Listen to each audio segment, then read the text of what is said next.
This is not a political video. I will offer no comment on different parties, but try and show off the Scottish Parliament, and maybe try and explain why, in my opinion, it's important to get out there and vote tomorrow on the 7th of May. There was a long path to the creation of the Scottish Parliament, and I won't go into it, but on the 6th of May 1999, elections were held, and after 292 years, the Scottish Parliament was reconvened. Not here, though, it was actually at the top end of the Royal Mile at the General Assembly of the Church of Scotland.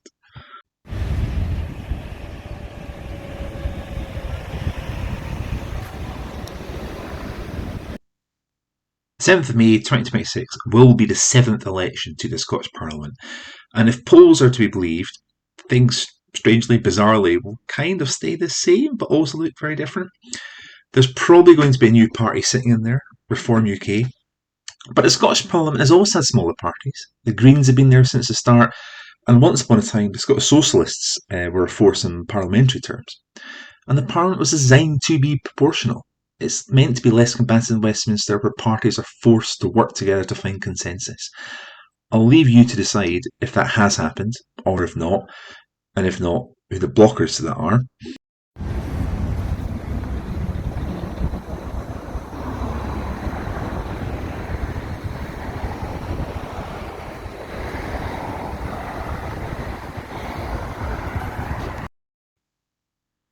So what does Holyrood, it's the name of the Scottish Parliament, have power over? Well, a lot. Health, social care, education, policing, justice, the environment, local government, housing, transport, tourism, welfare to a limited degree, I suppose, the economy again, and taxation to limited degrees.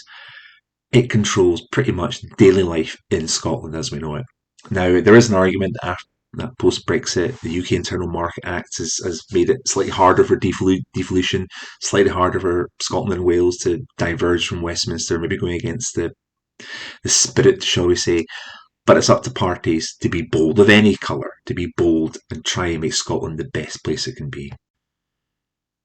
So with that in mind, if the polls across the UK are to be believed, come Friday the 8th of May, Scotland, Wales and Northern Ireland, who's not having an election, might all be led by parties that either believe in independence from the UK or that their state would be better as part of another state.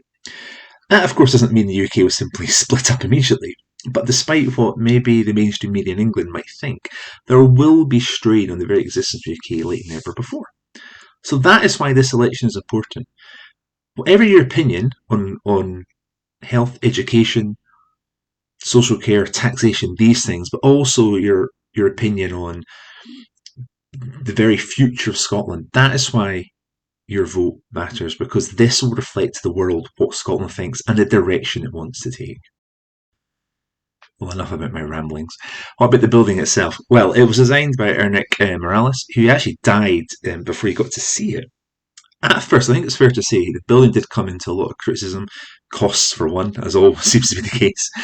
And people also didn't quite get what it was meant to look like. They thought it didn't quite fit in. What was it meant to be? But over time, like so many things, the one that always springs to mind is the Eiffel Tower. People hated Eiffel Tower when it was first built in Paris. The building's probably now rather quite loved now.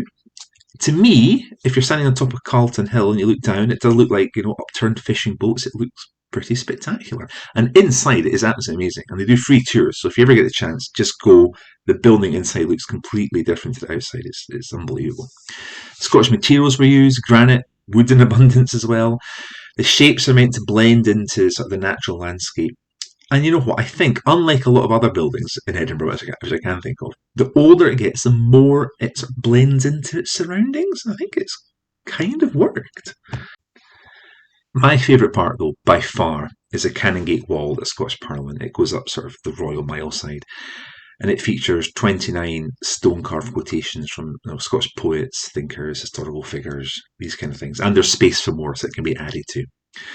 If you can, just head down. Once you've been on your tour, just take your time, walk up the wall, and read all the quotations. It is inspirational. It sends a sort of shiver down your spine.